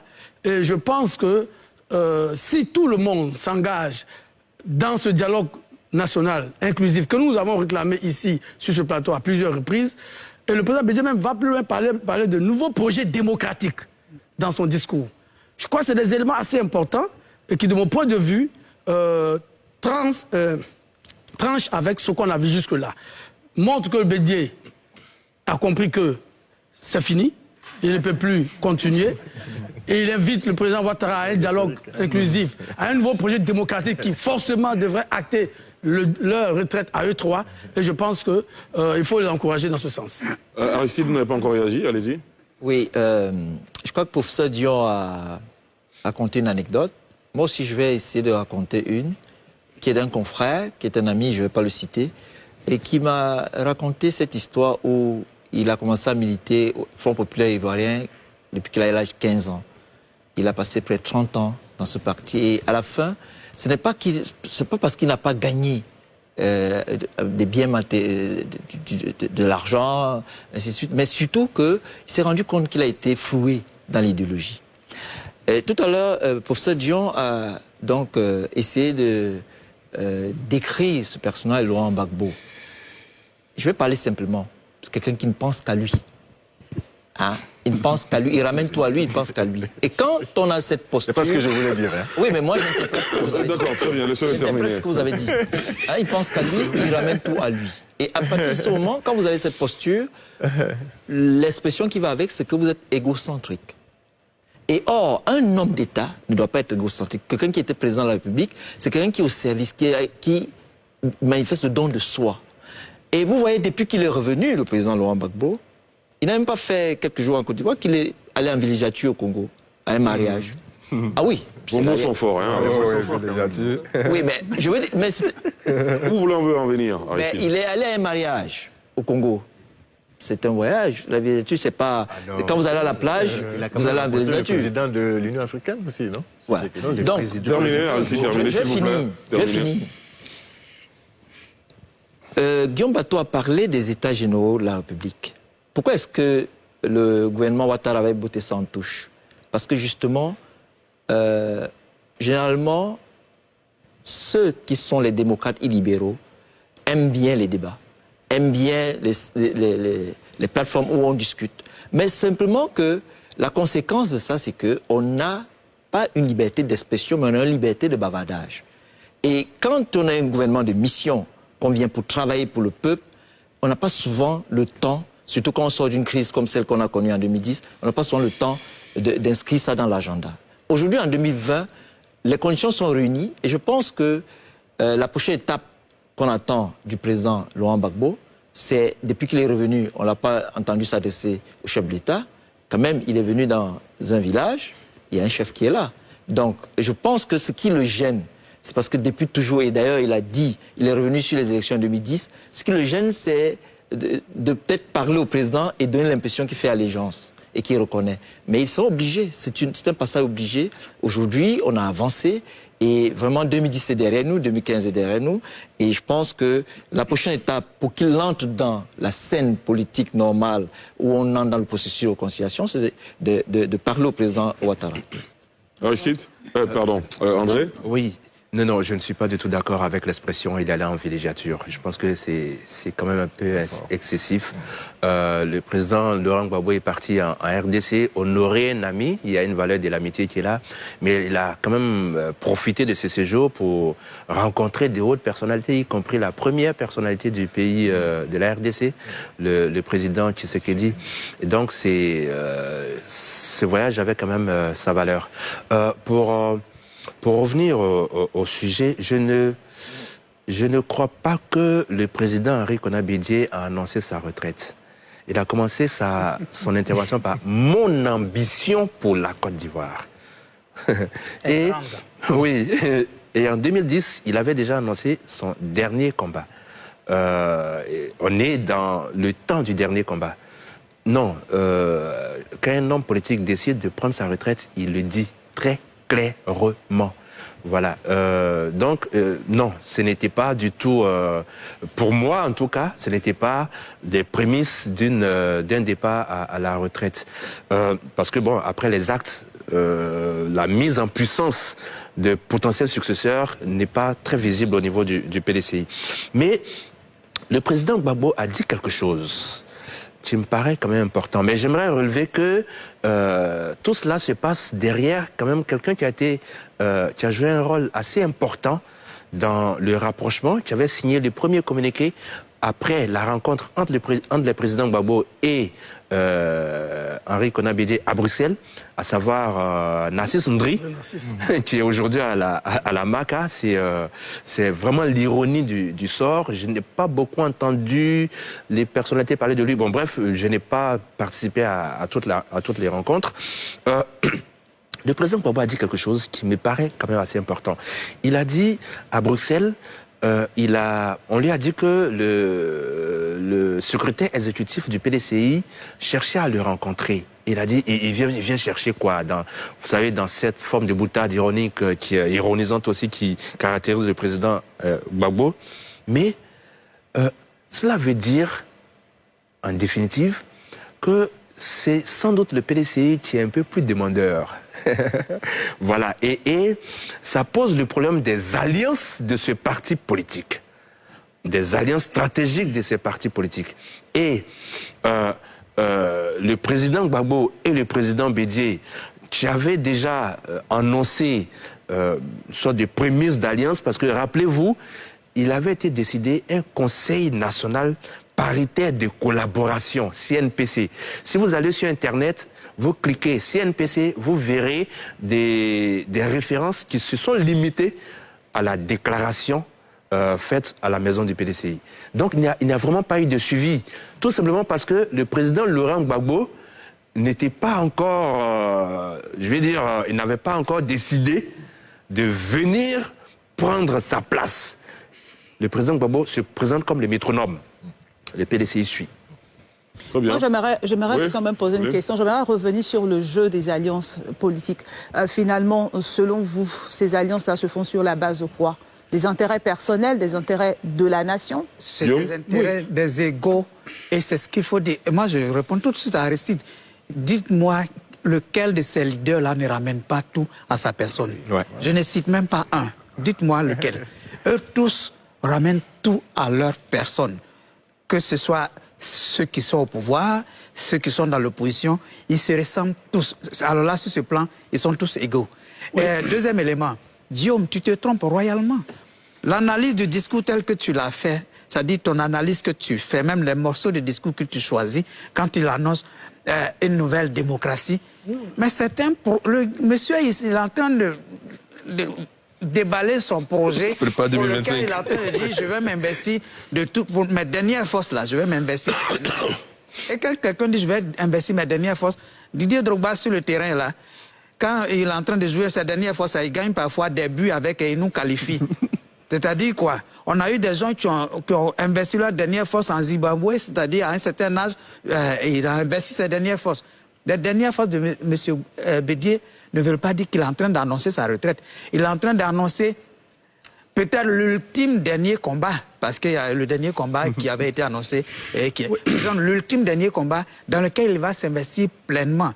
Et à côté de lui, et quand il a parlé, il a dit bien, mon ambition pour la Côte d'Ivoire est grande. À côté de lui, il y a aussi quelqu'un aussi qui écoute et qui prête attention à tous ces petits mots, parce que lui aussi a déjà annoncé que 2025, ce n'est pas exclu. Et c'est pourquoi je rejoins encore le professeur Dion.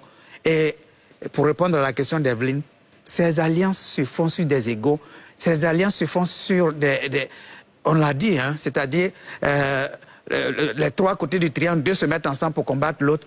Et on est encore dans ce cercle. Et c'est la raison pour laquelle on continue, nous, certaines personnes comme nous, comme moi, nous disons, ces aînés-là, assez, ils ne sont pas les seuls intelligents. Regardez, que ce soit au FPI, au PDCI ou au RHDP, dites-moi quelle est la succession qui se prépare par rapport à 2025. Moi, je ne vois ni de successeurs qui se préparent au RHDP, ni au PDCI, ni au FPI. Et c'est la raison pour laquelle moi, personnellement, quand je me retrouve sur un plateau comme celui-ci, j'en appelle à des jeunes pour prendre leur destin en main. Emmanuel Macron n'a pas attendu qu'on le mette dans un cercle pour prendre son destin en main et pour voir la France se regrouper autour de lui. Félix, vous pouvez donner l'exemple. Je vous l'ai dit cela une fois. Vous pouvez donner l'exemple, Félix. Ils prennent leur destin en main comment? Je ne sais jamais. Alors, elle pose une question. Comment ils prennent leur destin en main, les jeunes? Ils prennent leur destin en main comment? Emmanuel Macron faisait partie d'un groupe politique qui sort du clan politique, qui sort du gouvernement, qui crée l'incident, qui lance la République Félix, en marche. on a longuement fait ce débat. Félix, on a longuement fait ce débat. L'environnement en France n'est pas le même qu'en Côte d'Ivoire. L'environnement des chers aînés. Je vais répondre à... Attendez. On laisse terminer à 30 secondes et je vous donne la parole tout de suite. Voulez-vous que l'environnement en France soit différent de l'environnement en Côte d'Ivoire? C'est pourquoi lorsque Arissi parlait tout à l'heure, il dit, chez nous les Africains, je n'aime pas quand on indexe les Africains et qu'on pense que les Blancs ont un autre environnement tout autre que le nôtre. C'est le même environnement. D'accord, très bien. C'est votre point de vue. Ils ont le même cerveau. Je veux que... Bon, moi je comprends qu'on est dans un environnement, un pessimisme ambiant. Moi je comprends, mais je dis, quoi le pessimisme oui, ambiant? ce que tu dis, il n'y a pas une autre lecture possible. Ça, c'est ton point de vue. Que selon toi, il n'y a pas une... S'il vous plaît, vous n'allez pas parler ensemble, monsieur. Laissez Guillaume terminer, Félix. Oui, mais tu m'as dit que je me suis trompé. Non, je vous redonnerai la parole certainement. Aussi te répondre. Voilà. Allez-y, Guillaume. Tu es dans une situation d'hypnose. Pour toi, il n'y a pas une autre lecture possible. Ah oui, non, je vous redonnerai la parole, Félix. Laissez Guillaume terminer. Parce que quand tu dis que je me suis trompé royalement, tu crois que ça me fait plaisir de t'entendre le dire avec autant d'aisance? Non. Je t'écoute, vas-y. Je dis, tu es dans une sorte d'hypnose. Et pour toi, je te demande gentiment de relire tout le discours du président Bédié d'aujourd'hui. Je peux peut-être me tromper, puisque l'erreur est humaine. Mais je dis, le texte que le président Bédié a lu et tout l'agencement, moi, me laisse penser que le président Bédié est conscient qu'à 87 ans, il ne peut plus se battre pour conquérir le pouvoir d'État en 2025. Un. Deuxièmement, le président Bédié appelle à un dialogue national inclusif qui va déboucher sur la construction d'un nouveau projet démocratique. C'est les mots en leur sens. Et dans ce dialogue et dans cette réconciliation, il dit que le président Ouattara a un rôle important à jouer. Je pense que, contrairement au discours qu'on a entendu jusque-là, et ce que tu dis justement, qui est que les deux se mettent ensemble et chassent l'autre, quand le président Bédié appelle le président Ouattara à s'impliquer dans une discussion pour reconstruire un nouveau projet démocratique, on n'est plus à deux, on est justement à trois. Et je pense que ce discours de Daoukro pourra être un discours fondateur, même si, comme beaucoup d'Ivoiriens, tu es dans une sorte de déni de la réalité. Mais je dis, les prochains jours, alors, l'argument que tu avances, c'est oui, on ne voit pas des cadres monter en puissance au PDC. Mais ils sont nombreux au PDCRDA qui peuvent demain être candidats. Ils sont nombreux. Et y compris même au FPI, y compris au RHDP. 2025, c'est quand même dans 4 ans. Voilà, donc on ne peut pas dire... Moi, je vous invite à relire ce discours du président Bédié. Je dis que ce discours, pour moi, il y a des éléments nouveaux que je n'ai pas vus dans le discours politique, en tout cas de l'opposition et du président Bédié depuis de longues années. Et je suis convaincu que le président Bédié lui-même sait, en son fort intérieur, que ce n'est pas à 87 ans ou à 91 ans qu'on se bat pour reconquérir un pouvoir qu'on a perdu il y a 30 ans. Alors, j'ai juste envie de savoir, sur la base je vous redonne la parole tout à l'heure, s'il vous plaît. Ce que Guillaume est en train de dire, j'ai juste envie de savoir, est-ce que finalement le président Bédié est crédible pour porter le projet de réconciliation nationale quand on sait qu'au centre de ces alliances, justement, il y a le président Bédié qui, avant-hier, était avec le président Alassane Ouattara, et aujourd'hui, le président Bédié qui... Aujourd'hui, avec le président Laurent Gbagbo, finalement, est-il crédible? Je dis qu'il est crédible, puisque lui-même le dit dans son texte. Il rappelle justement au président Gbagbo que les événements que tu as vécus, c'est aussi le sentiment que j'ai eu quand j'étais en exil. quand on fait le députage... Mais il n'est pas innocent, donc. Oui, il n'est pas... Mais il rappelle même le coup d'État de 99, qu'il appelle un coup d'État instrumentalisé. Donc, pour moi, dans la tête du président Bédié, il se dit, on a fait le tour. Vous êtes mis ensemble pour me renverser en 99. Nous nous sommes mis ensemble pour te renverser. Aujourd'hui, Ouattara, lui seul, il a réussi à nous cornaquer et à faire son 3e mandat. Bon, moi j'ai 87 ans, 91 ans en 2025. Je pense que essayons de proposer autre chose aux Ivoiriens pour qu'on puisse sortir de la crise. Moi, je pense qu'il est crédible parce qu'il a été au début, il doit être à la fin. Comme on dit, il faut terminer ce qu'on commence. On a bien compris votre point de vue, monsieur. Il nous reste 9 minutes pour terminer cette émission. Alors que nous avons un sujet, je finis. Je vais vous donner à chacun 30 secondes pour réagir rapidement. Félix Boni, à vous. Je reviens à vous tout de suite. Félix Boni, 30 secondes, allez-y. Tu sais, l'hypnose et la sclérose, ce sont deux éléments qui se rejoignent. Et comme je ne suis pas un sclérosé, donc je ne suis pas non plus hypnotisé pour ne pas avoir un raisonnement qui soit quand même compréhensible. Mais dans le discours du président Bédié, je ne sais pas si tu veux trouver des éléments pour le mettre à la retraite, mais je crois que c'est toi qui le mets à la retraite. Non, lui, dans sa lecture, le président Bédié annonce un début de retraite. C'est son analyse. C'est une lecture. Clairement, ce discours qu'il commence en disant mon ambition pour la Côte d'Ivoire est encore grande, et ce n'est pas une retraite qu'on prend. Et cette retraite-là, il n'appartient pas au président Bédié de faire un dialogue national. Il appartient à celui qui est au pouvoir d'apprendre l'initiative de ce dialogue. Et donc c'est pourquoi il dit que le président Ouattara, justement, c'est pourquoi il dit que le président Ouattara est un élément essentiel de ce dialogue. D'accord, très bien. Ça se comprend. On vous a bien compris, Félix. Je reviens à vous, André. Aristide, 30 secondes. Félix m'avait interpellé en me demandant de donner le nom d'un leader qui ne tire pas la couverture vers lui. Je ne pense pas qu'à lui seul. Je ne pense pas qu'à lui seul. Je te regarde droit dans les yeux. Alassane Ouattara. S'il vous plaît, monsieur. Mais moi, j'ai attendu mon temps. Vous avez vu que quand vous parlez, moi je me calme, je ne parle pas. Allez-y. Donc, je te regarde droit dans les yeux, Félix. Alassane Ouattara est un leader porteur de sens. Il travaille depuis 1967. Et depuis 1967, il a toujours travaillé. Et quand vous êtes président de la République, vous créez les conditions pour que le peuple soit fier de vous. Et il faut justement, vous l'avez vu, vous n'avez même pas à vous entendre depuis que vous parlez là. Parce que justement, même si on lance ce débat, ce sera pour le bavardage inutile. Il faut qu'on revienne aux valeurs, comme vous dites chaque jour. Mais la première valeur, c'est la valeur travail. Et il faut que le président Gbagbo qui vient d'arriver nous dise comment il a trouvé la Côte d'Ivoire. Quand il partait en 2010, la Côte d'Ivoire était où? C'est ce qu'on appelle la diatopie. Vous vous superposez les cartes et vous voyez ce qui a été fait. Je te regarde encore droit dans les yeux, Félix. Le président Alassane Ouattara est un leader porteur de sens parce qu'il a le don de soi, il travaille pour son peuple. On vous a bien compris, Aristide. André? Je pense qu'il faut relever quelque chose ici. Le dialogue dont parle le président Henri Konan-Bédié n'est pas du tout nouveau dans son discours. Voilà, il l'avait déjà prononcé à l'issue des événements, quand il s'était rencontré, enfin, il avait rencontré le président Alassane Ouattara à l'hôtel du Golfe. Donc, le dialogue n'est pas... Récemment encore, le PDC le rappelait dans l'une de ses déclarations. Par contre, l'élément nouveau, c'est la référence à Dieu. Oui, non, c'est très important. Il a eu un discours marqué par des passages bibliques. On croirait lire Simone Gbagbo. Et il a rappelé à plusieurs reprises sa foi, la foi. Voilà, donc ce sont ces deux éléments. Mais j'estime que cette réconciliation, moi, en tout cas, entre Laurent Gbagbo et Henri Konan-Bédié, moi, je la salue parce que tout ce qui relève de la réconciliation, elle est bonne. Ils veulent associer, ils veulent que le président Alassane Ouattara prenne le leadership de la réconciliation, c'est bon. Mais il y a quand même deux personnalités aussi qui sont de la nouvelle génération, qui sont encore en exil, en l'occurrence Charles Blé Goudé et Guillaume Soro. Cette réconciliation ne doit pas se faire sur leur dos. Très bien, monsieur, il ne reste plus beaucoup de temps. Professeur, vous allez garder ce que vous voulez dire pour la prochaine fois certainement, si on a l'occasion de revenir sur ces sujets. Evelyne Deba, effectivement, cette année, beaucoup de fraudeurs ont été épinglés dans l'organisation du bac en Côte d'Ivoire. Tout à fait. Et nous allons suivre ce reportage de Dipomeli. Pierre Dipomela. Lycée moderne de Marcory ce mercredi.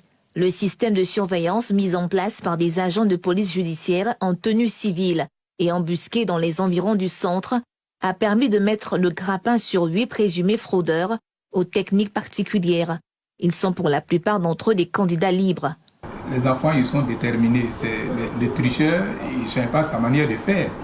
Maintenant, ils ont su notre méthode, donc ils ont des collaborateurs extérieurs à qui ils remettent le téléphone avant de rentrer, et au cours des épreuves, ils font comme s'ils ont des envies, ils sortent et puis par la clôture, il se passe des portables. Mais on dirait, Madame le ministre a su ça aussi, donc elle a renforcé l'équipe de sécurité avec des gens de sécurité extérieurs. Et ce matin, nous-mêmes, on a été surpris par la PJ qui a surpris tous ceux qui rôdaient autour de l'école et qui étaient dans ce système de tricherie-là. Nous avons été heureux, on a pris jusqu'à 8 tricheurs, des gens qui se font passer, qui sont les passeurs de portables par la clôture de l'établissement. Voilà, même les épreuves, les corrections d'épreuves par la clôture arrière de l'établissement. On les a pris, ils sont près de 8 personnes. Et on a pris aussi des portables sur eux. Je crois que la PJ va poursuivre la procédure. La plupart sont des candidats libres. Je suis un peu malheureux. Et quand on a interrogé un d'entre eux, il n'a jamais même fait la terminale. Il n'a jamais fait la classe de terminale. Et il dit non, c'est sa maman qui lui a devenu passer le bac. Et je lui ai dit, on lui a demandé, il comptait sur quoi pour venir faire le bac sans avoir fait une seule classe de terminale. Un autre coup de filet au groupe scolaire Aimé Césaire à Yopougon. 3 élèves sont pris en flagrant délit de tricherie avec leur téléphone, pourtant interdit en salle. La ministre de l'Éducation nationale a renforcé la surveillance des examens à grand tirage cette année. Objectif, neutraliser les fraudeurs et leurs complices. Voilà, messieurs, on a maintes fois de rappeler qu'il faut lutter contre la tricherie dans le pays. C'est un bon début. André Silver-Conan, j'ai vu sur votre page Facebook en train d'encenser, entre guillemets, la nouvelle ministre de l'Éducation nationale pour l'inciter justement à poursuivre ce qu'elle a commencé. Non, je salue son action. C'est une ministre courageuse, la professeure Mariatou Koné. On sent qu'elle a envie de se battre contre des moulins à vent. Il y a des systèmes qui ont été érigés depuis 1960 et qui méritent quand même qu'on puisse les attaquer de front. Et elle va avec sa méthode, c'est-à-dire la femme qui fait de la recherche. On voit sa démarche, son style.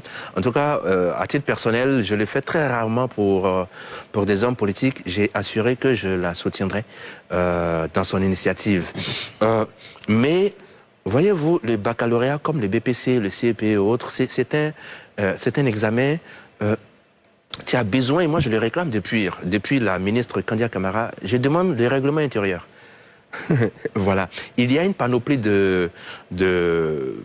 d'arrêtés, de circulaires, mais le règlement intérieur qui réglemente tout ça, qui régit tout ça, n'est pas disponible. Est-ce que ça existe? Je ne sais pas. Est-ce que nos épreuves continuent d'être imprimées en France alors qu'on a une imprimerie nationale ici? Quel est le budget de tout cela? Parce qu'aujourd'hui, voyez-vous, je vais sur la question de la fraude, j'ai des expériences personnelles. À titre personnel, en terminale, c'était la première fois où j'étais confronté à un cas de racket. Je ne savais même pas que ça existait. Le professeur, en anglais, a exigé que je lui donne de l'argent. Je vous assure, l'élève impécunieux que j'étais, qui ne savait pas ce que c'était à la composition d'anglais, il me demande, mais what do you put on motorbike? Je ne comprenais pas le rapport avec le test. Il dit, mais j'ai une moto dehors, il faut que tu mettes de l'essence pour... Je lui ai donné 1000 francs. Et je lui ai dit, les 1000 francs là, c'est pour moi et mon ami, qui était plus impétunieux que moi, 500 francs. Mais mon ami, quand il est passé, il a encore raquetté. Et tenez-vous bien, devant moi, il a mis 18. La première chose que j'ai voulu regarder quand j'ai pris ma collante au bac, c'était ma note à l'oral d'anglais. C'était 14. Ce que j'aurais mérité. Quand même, à l'école, on m'appelait Best One. Et voyez, enfin. Oui, et donc, voyez, ça m'a choqué. Et cet enseignant, je l'ai retrouvé, parce que j'ai fait ma composition au lycée Poincaré de Boaké. Cet enseignant, je l'ai retrouvé à Abidjan. Il était dans une grève des enseignants qui demandaient plus... L'amélioration de leurs conditions. Justement. Et c'était à l'école à Mondabi. Je l'ai regardé droit dans les yeux, je lui ai dit, vous m'avez fait quelque chose de très grave que je n'ai jamais oublié, parce que ça a bouleversé tout mon regard sur le maître. Très bien. Et il en était totalement bouleversé. Et il faut soutenir la ministre. Il faut vraiment la soutenir parce que c'est un grand travail qu'elle est en train de faire. Et j'espère que toutes les autres articulations de l'éducation nationale, donc le ministère de l'Enseignement supérieur, doivent suivre. Très bien. Félix? Je vais embaucher la même trompette que André Sylvain Conan parce que il faut expliquer, hein, Madame Mariatou Koné a un gros défi à relever parce qu'au moment où elle arrive, je crois que l'éducation nationale en Côte d'Ivoire est l'avant-dernière dans la sous-région et donc on a des résultats à atteindre. Avant-dernière dans certaines matières, hein, je le précise toujours, en mathématiques et en français. Allez-y, poursuivez. La matière principale d'ailleurs, français. Je ne dis pas le contraire, je rappelle juste les matières. Dans notre environnement éducationnel, ce sont des matières très principales, très importantes. On est d'accord. Voilà. Et donc, je ne dis pas que son prédécesseur a démérité, mais je crois que c'est aussi cela, la touche de certaines personnes à des postes aussi, que quand on nomme certaines personnalités à certains postes. Madame Mariatou Koné qui passe de la solidarité à l'éducation nationale, elle-même professeure titulaire de chaire à l'université. Première femme, anthropologue, première femme, anthropologue, donc qui connaît la culture, l'éducation, la rigueur, former l'homme, également fait partie de ses compétences. Et elle-même femme de rigueur, je crois que je ne suis pas surpris qu'en si peu de temps, elle a mis tout ce mécanisme pour essayer de mettre la rigueur dans les examens en Côte d'Ivoire. Et le baccalauréat, faut-il le dire, c'est l'examen que lorsque vous obtenez le baccalauréat, vous commencez déjà à rentrer dans la vie qu'on appelle l'ouverture sur la vie active. Hein. C'est l'ouverture sur l'apprentissage à la vie active et ce n'est pas un examen avec lequel il faut s'amuser. Et je crois que ce qu'elle a fait, il faut saluer et il faut espérer que, au-delà de cela, dans les universités, on puisse avoir cette même rigueur pour qu'ils sortent de nos universités des enfants bien formés, aptes, capables de pouvoir vraiment porter la vie professionnelle. Merci beaucoup. Monsieur, nous sommes obligés d'aller au pas de charge. Rapidement, Guillaume. Oui, mais le trompas est trop lent à droite et arrivé chez nous, il devient au galop. Mais bon, c'est pas une critique. Bien grave, hein, Guillaume, allons-y. Donc, bien entendu, on est tous contents qu'il y ait un peu plus de rigueur pour la lutte contre la fraude. Mais moi, ce que je crains, c'est que toutes ces dithyrambes, tous ces discours élogieux n'endorment un peu Madame le ministre qui vient à peine d'arriver. Face à un système qui est très vieux, et moi je ne suis pas d'accord que... C'est vrai, les ministres ont leur touche personnelle. Et en l'occurrence, madame peut avoir des qualités personnelles, je ne la connais pas très bien. Mais je veux dire, c'est un problème global. Il ne faut pas personnaliser le débat sur une ministre. C'est une politique d'ensemble. C'est une politique d'ensemble qui doit être faite. Et c'est vrai que la touche Mariatou Koné peut être appréciable, mais je dis il faut aller au-delà. Il faut que la question de la lutte contre la fraude soit une question, un engagement de l'ensemble du gouvernement avec les moyens qu'il faut. Parce que André Sylvain a posé quelques questions, parler de budget et tout ça. Mais je suppose, je suis convaincu que ce n'est pas la seule affaire de madame le ministre de l'Éducation nationale.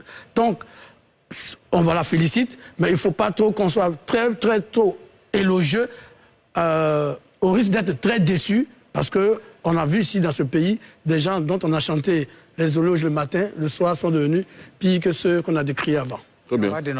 Oui, il faut dire, Ali, que la tricherie n'est jamais loin du mensonge et que la tricherie est une gangrène.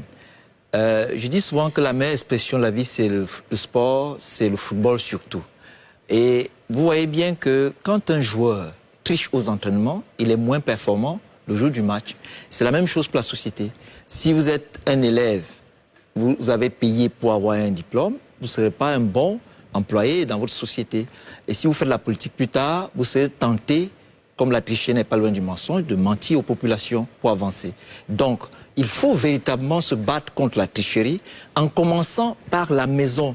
Vous voyez bien que, peut-être Bonny va encore me dire non, il n'aime pas que je prenne les exemples ailleurs. Quand vous voyez les films, parce que le cinéma, les réalisateurs sont les concepteurs de notre univers. Quand vous voyez les films, vous voyez une maman qui dit à son fils, ils sont allés au supermarché, au retour, elle dit non, on ne dira pas ça, papa. Elle dit maman, tu m'avais dit de ne pas mentir. Donc quand on apprend depuis le bas âge qu'on ne peut pas mentir et qu'on inculque ça aux enfants, même cet enfant qui grandit ne pourra pas donner l'argent que André Sylvestre a donné. Parce qu'il va préférer... mais il était choqué, on comprend. Mais je dis... Ah non, faut pas faire ça. Face à une situation... J'étais en terminale... Vous ne pouvez pas imaginer le traumatisme des élèves. Absolument, c'est ce qu'il dit. Oui, mais... Peut-être que vous l'avez exprimé d'une façon où... Oui, il n'est pas d'accord. Je dis... S'il vous plaît, monsieur. Je dis, Ali, je peux pas donner 5 francs à quelqu'un qui me demande de le corrompre. D'accord. Alors donc, c'est dû au fait que, peut-être, mais il faut dire ça à tous les enfants. Absolument. À tous les enfants qu'il ne faut pas mentir, il faut commencer par le mensonge.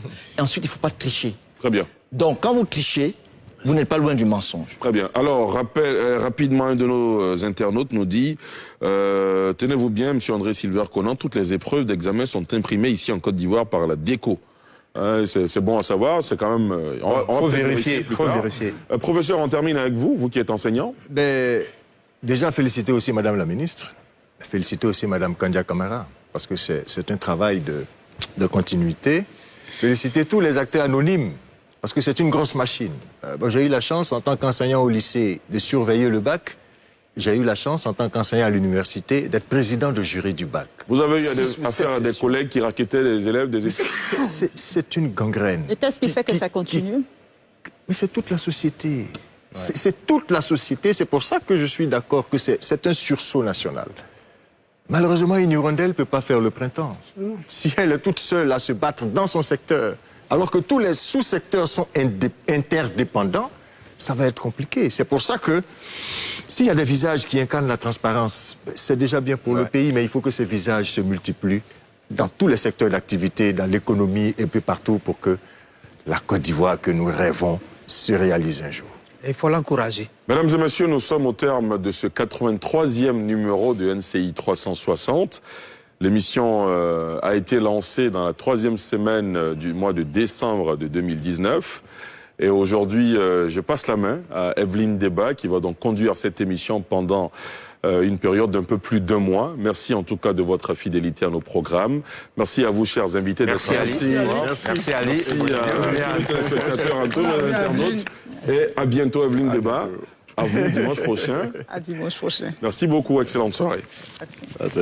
Une belle passation.